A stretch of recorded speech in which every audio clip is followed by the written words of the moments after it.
He glanced back at the drilling pipe for just a moment and suddenly became tense. Keller, who was crouching down, reached out in terror, his trembling hand feeling the cracks in the pipe. When he brought his hand back, his fingers were wet with mud. Before he could even react, more mud started seeping out from the wellhead. The executive said it was just a mud overflow, nothing to worry about. But as soon as he finished speaking, the mud burst through the well cover and gushed out. The control room immediately closed the annular blowout preventer.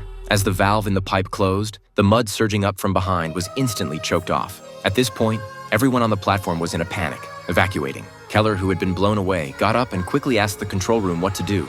Jason pointed in the distance, telling Keller to open the drill pipe diverter to relieve the pressure. Keller didn't hesitate, charging through the mud rain to quickly open the valve. This operation successfully stopped the mud from gushing out, but no one could have imagined that this was just the prelude to this hellish disaster. Next, because the seabed activity released more energy, the restricted annular blowout preventer was directly shattered by the impact of high-pressure rocks. The unconstrained mud flow went straight to the diverter operating room along the pipe. Hearing the strange sound, the workers looked towards the valve, and the next second, mud sprayed out from the cracks. Seeing the alarm, the woman thought it was a routine error and wasn't too nervous. But the phone she called was not answered by anyone. As they were all trying their best to tighten the valve, the experienced workers kept shouting to run, knowing that something more terrible was coming. And the pressure value soaring to over 4,000 proved that their judgment was not wrong. Then, mud began to spray out from all the valves. The workers quickly loosened the valves to release the pressure, but to no avail. The largest blowout in human history happened. Seeing that the blowout was getting bigger and could not be reversed, Jason immediately closed the second annular blowout preventer. However, the blowout preventer was instantly penetrated like a thin sheet of paper in the face of the enormous pressure. In such a high-pressure mud flow, Keller couldn't do anything to remedy the situation.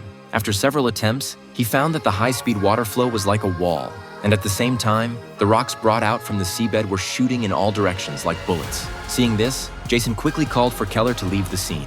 As the scene became a mess, Keller was unable to leave at all. However, that executive fled outside in a sorry state. But the most terrible things still happened. The gas alarm had already sounded completely, because along with the mud gushing out, there was also a large amount of oil and gas. When the thruster inhaled this oil and gas, it instantly went out of control. The turbine, rotating at high speed and rubbing against the air, had already turned red. As the rotating turbine stopped, it exploded instantly. In an instant, the entire drilling platform became a sea of fire. This thrilling movie is called Deepwater Horizon.